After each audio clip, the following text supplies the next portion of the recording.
Yo guys, I think we're on, and welcome back to Tim's Trades, and we'll dive into a wee bit of Bitcoin action on the relative short term. But I just wanted to bring to your attention this: you need to watch this, and the reason being is we just got the exact trade last night. It's the magic 1.618. You need to look over this, and it's giving us the secret sauce amongst the shit trading action that we're getting, which is sideways. Max Payne sideways, right? It's been slow as fuck. It's been a bit shit, and I guess I've been paying a wee bit more attention to the sentiment. I don't really, because I just focus on the kind of trading, and I made my decisions a while ago. In fact, if you look back at this video here, I did it on the 8th of December. Is it time to chill? I got out. I got the fuck out, and there was an obvious signal there, guys. So I'm actually sitting pretty. I'm not to be smug, but it's. I said way back in 2023 it's going to be a trader's market. You need to know what you're doing. Obviously, I didn't know exactly what was going to go, but there are signals there, and like I got out every single perch position and more or less all my spot positions right at the start of December. I loaded up on Devi because that's my high conviction play, and my portfolio's pretty much up. We missed all the shit, but not to say we know exactly what's coming, but there are signals there, and if you pay attention, you can be okay in this market. You don't have to be shit in the bed. Just don't buy fucking shitty memes, man, and get wrecked all the time. Just buy something with decent utility, or just learn to trade. That's what I keep saying. Anyway, enough of that rant. Bitcoin. For those who have watched the secret sauce 1.618 video, we got the move we were looking for. It was basically as predicted. You can see, I mean, maybe it comes down again because it didn't. Oh, fuck off, computer, you piece of shit. So here it was here. So we're looking off the first two legs of this last move here. If we get it as accurate as possible, there down to there. Whoops. That little wick low, and then up to here, it gave us a 1.618, which is 93,200. We got to 93 kind of 3 on buy bit last night, pretty close. Perhaps it comes back down, and that's fundamentally where I am now. I got long, heavy long last night, 400x. That was my conviction, and so took half of my money off the table just around about here, and I'm still sitting with the remainder, and I'm interested in taking a wee short here actually. Scalping, nothing major. My big position's down here. I want to buy even more if we get a proper test. There's a wee gap, didn't quite get the 1.618, but I had already got entries sitting here. 93,333 was the guys in my Patreon. We all got that fucking entry last night, so we're all long. Half my bag, as I said, off the table, and now we're waiting to see what happens. We need to start making new highs. So far, the rejection here, it's not even got to that. I was looking for, a rejection in this area, and it's slowing down. Things are slowing down. So I took a short 886 just to hedge against my long, just to kind of lock in some profits, keep my entry open.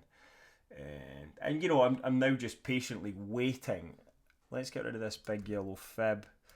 I ran another first two legs 1.618. As you can see, the number is there. It's 99,230 roughly. So that's where we're going with this next target. That's where I'm hoping we'll get off this here. Minimum. Obviously it can go higher, but I'll take some more cash off the table if we get up here. And, this will be good because we'll have broken these previous highs here. And that will certainly be thinking, okay, we can definitely go higher. So if we tag that, pull back, and then potentially, onwards and upwards. But, it's a long way to go. And I expect we're the old chop that we've been suffering through is not done yet. So yeah, we just got to take this a day at a time, basically. Yeah, and these are my areas of interest off this move, assuming that's it. This can change, and it changes on a daily basis, and that's what I do. Just watch the charts, watch price action. So my short is doing all right here. We got in here. It's the same basically as that's why I had a conviction play. So you got your first two legs in on this micro move. Just so happened that the 618 of my extension lined up with the 886, which is when you pull a fib from top to bottom, you're looking for resistance on the way up, right? So far it's gotten stuck there. Very slow again. We'll have to wait and see what happens. I'm watching for obvious things like bearish divergences to form on the smaller time frames, or hidden bearish. It seems to be hidden bearish is the flavour of the moment. Certainly drive after drive after drive on the 1 hour, I think, from memory. Yeah, here we go here, bam, bam, bam, bam, bam, and it's another one baking in here. Is it enough to bring it down? I don't know. Let me see if there's anything on higher time frames. Yeah, on here again, you've got hidden bearish potentially developing, but you know, it's in the back of bullish divergence, regular bullish, which you would argue is stronger.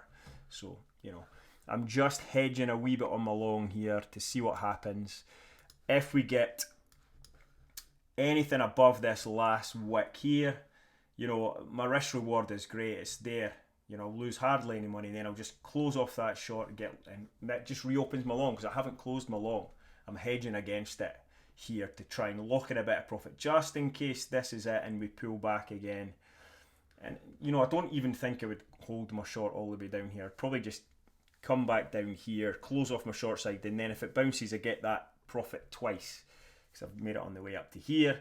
Price comes back down, close off my short side, I get the profit on the way back again, you know, and then I'm still watching for these highs here to get taken out, and if that happens. So you know, so far so good. It's going to be slow. I can't imagine too much is going to happen. We've got that regular bullish on the 2 hour. Let's see if there's anything better. You got Crowny Boys advanced stochastic giving us a wee green dot buy signals, which is really nice here and here. And on the 4 hour, actually, that's quite nice. We've got it would be nice to see some expansion here. This is the volatility indicator, BBWP, and Crown's got his, you know, I'm a student of Crown, hence I use all his stuff. 20%. If we get both indicators above here, that's expansion confirmed. It's kind of flippy floppy, just like all the other indicators at the minute. Actually, I was watching 12 hour. No, it didn't get nowhere. Didn't get nowhere yet. Daily. I wonder what that's come down to out of interest. 96. That's gone up a wee bit. That's actually gone up a wee bit. Having said that, we can definitely flip up. You know, but there's nothing even resembling expansion on volatility here, so nothing to get excited about at the minute. Primarily focusing in on the short term, waiting to see where this goes. Perhaps I'll close my short off 95.5 area, because this was resistance on the way up. That would be nice there. Down, close my short side off. Let's see where it goes. If it comes down, that's fine. I'm ready to buy more down here anyway. And I already swiped a big chunk of cash off on the way up to there.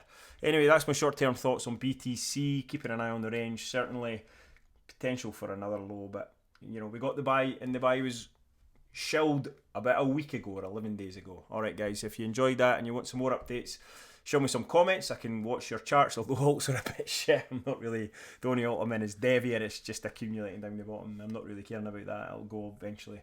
But if you've got something you want me to look at, I'm happy to do that. Just show it in the comments. Ciao.